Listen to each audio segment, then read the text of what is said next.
ओहो, कितनी सर्दी है। ऐसी सर्दी में खेत से सब्जियां तोड़ना पहाड़ तोड़ने जैसा है। ए मंजू, टोकरी सब्जियों से भर गई है, जरा उठाकर उधर तो रख दे। ना बाबा ना, मेरी उंगलियां तो ठंड में अकड़ गई हैं, मुड़ ही नहीं रही। सब्जी की टोकरी मुझसे ना उठ पाएगी। हम्म। ठोकरी मुझसे ना उठ पाएगी। अरे किसान भी ठंड और गर्मी देखेगा तो कमाएगा क्या है?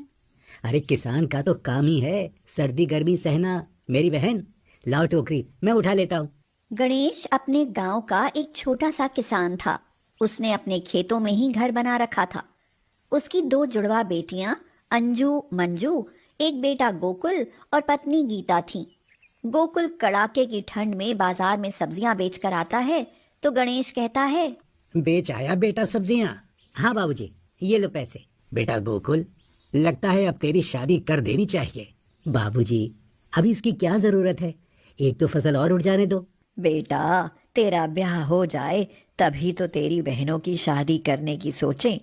भला जवान बेटियों को कब तक घर में बैठा कर रखेंगे। तेरी माँ बिल्कुल ठीक कहती है बेटा, तेरी शादी तो अब होकर ही रहेगी। कुछ दिनों बाद सुमन से गोकुल की शादी हो जाती है और सुमन अपने खेत ससुराल में आ जाती है।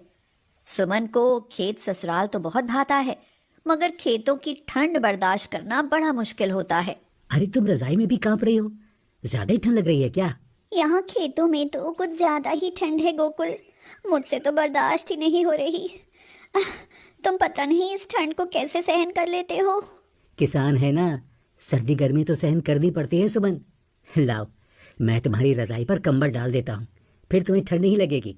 यह कहकर गोकुल सुमन की रजाई पर एक गरम कंबल डाल देता है और फिर खुद भी रजाई में दुबक कर सोने की कोशिश करता है। मगर तभी बाहर से गणेश उसे पुकारने लगता है। गोकुल, ओ गोकुल बेटा, अरे उठो, खेत में पानी नहीं लगाना क्या? सोने दो ना बच्चों को, ऐसी भयंकर ठंड में क्यों खेतों में भेजते हो। अरे ये तुम कैसी बातें कर रही हो गीता?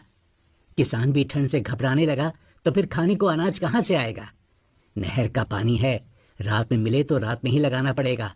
अगर गोकुल नहीं जा सकता तो मैं चला जाता हूँ। यह कहकर गणेश खेतों में जाने के लिए तैयार हो जाता है, मगर इससे पहले ही गोकुल उठकर बाहर आ जाता है और कहता है, आप रहने दीजिए बाबूजी, मैं ही चला जाता हूँ। आपको ठंड लग गई तो मुश्किल हो जाएगी। हाँ वो तो है बेटा, पर तुम अपना ध्यान रखना कि पानी खेत से बाहर ना बहे। पिछली बार तुमने बहुत सारा पानी बर्बाद कर दिया था। अब की बार इस बात का पूरा ध्यान रखूंगा बाबूजी। हाँ हाँ, जरूर रखना बेटा। गोकुल रात में ही खेत में पानी लगाने के लिए चला जाता है और रात भर ठंड का सामना करते हुए खेत में खड़ा रहता है। सुबह होने पर कांपते हुए घर आता है। क्यों बेटा गोकुल, खेत में अच्छे से पानी लगा दिया ना? हाँ बाबूजी। तो ठीक है बेटा। अरे अब खड़ा खड़ा कांप क्यों रहा है? जा, गुड़ की डली के साथ गरम गरम दूध पीकर रजाई में घुस जा। उस साल गणेश की गेहूं की फसल बहुत ही अच्छी लगी थी। खेत गेहूं से भरे खड़े थे। यह देखकर गणेश बहुत खुश था। गीता, इस साल फसल से अच्छी कमाई होने के आसार नजर आ रहे हैं। यह तो बहुत अच्छी बात है। अगर फसल पूरी उतर जाए तो अंजू मंजू के हाथ भी पीले हो जाएं। हाँ, सोच तो मैं भी यही रहा हूँ। आगे देखो, जो भगवान की मर्जी। पर उस साल भगवान की कुछ और ही मर्जी थी। एक रात अचानक ही बारिश शुरू हो जाती है और साथ में ऐसे ओले पड़ते हैं कि गणेश की पूरी फसल बर्बाद हो जाती है। एक बारिश ने पूरी फसल बर्बाद कर दी। अब तो घर के खाने लायक अनाज भी पैदा ना होगा। कर लो खेती, किसान से तो भगवान भी दुश्मनी रखता है। देखना, अब तो गुनी लाला भी घर आने लगेगा। अरे गुनी लाला का कसूर भी क्या है बेटा? लाला इसीलिए तो हमें कर्ज देता है कि फसल पर सूद समेत वसूल कर ले। मुझे तो अंजू मंजू की शादी की फिक्र लगी रहती है। फसल का यही हाल रहा तो इनकी शादी के लिए पैसा कहाँ से आएगा। फसल बर्बाद होने के साथ ही गणेश के घर में तंगी का वक्त शुरू हो जाता है। सिर पर कर्ज और घर में दो दो जवान बेटियां जिनकी शादी की चिंता में गणेश और गीता दोनों की नींद हराम हुई जाती है। गीता, क्यों ना लाला से और कर्ज लेकर अंजू मंजू के हाथ पीले कर दें? फसल के भरोसे बैठे रहे तो बेटियां बूढ़ी हो जाएंगी। बात तो आपकी ठीक ही है जी, अब तो कर्ज लेकर ही कुछ हो पाएगा। पर बाबूजी, इस तरह कर्ज लेते रहे तो एक दिन जमीन ही बिक जाएगी। भला इतना कर्ज खेत की कमाई से तो उतर नहीं पाएगा। जमीन बिक जाए तो बिक जाए बेटा, अब मैं बेटियों को घर में और बैठा कर नहीं रख सकता। मगर अंजू और मंजू को कर्ज लेकर शादी करने की बात पसंद नहीं आती। वे दोनों गणेश से कहती हैं, बाबा जी, हम अभी शादी नहीं करना चाहती।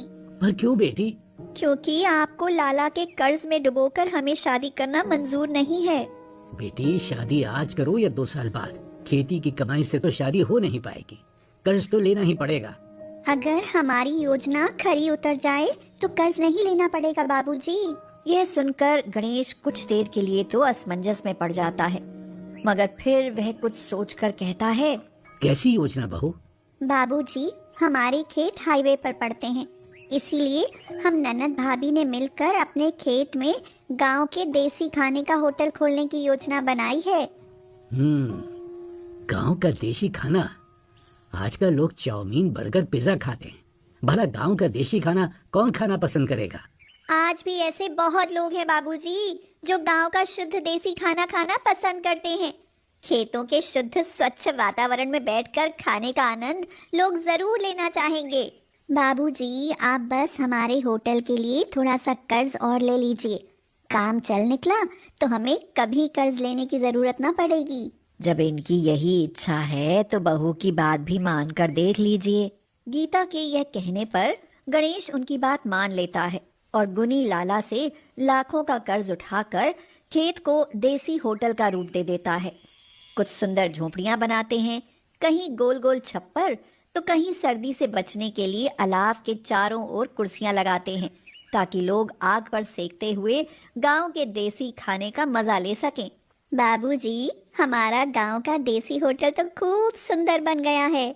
हाँ बेटी, अब तो बस ग्राहकों का इंतजार है।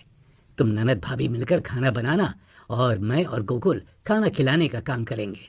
खेतों के हरे भरे और खुले वातावरण में खुला यह गांव का देसी होटल धीरे धीरे चलने लगता है। जैसे जैसे लोगों को इसकी जानकारी होने लगती है, लोग इसमें खाना खाने के लिए आने लगते हैं। अरे वाह, देसी घी से बना गांव का देसी खाना खाकर आनंद आ गया भाई। घर का शुद्ध घी, मक्खन, दही और लस्सी है साहब, खाओगे तो सेहत बन जाएगी। धीरे धीरे गांव के इस देसी फार्म होटल की चर्चा शहर में होने लगती है और साथ ही सोशल मीडिया पर भी इसका प्रचार होने लगता है और कुछ दिनों में यह गांव का देसी खाना खाने वालों की मनपसंद जगह बन जाती है। इसके साथ ही गणेश के पास पैसा आने लगता है। वह जल्द ही लाला का सारा कर्ज चुका देता है और अंजू मंजू की शादी बड़ी ही धूमधाम से करता है।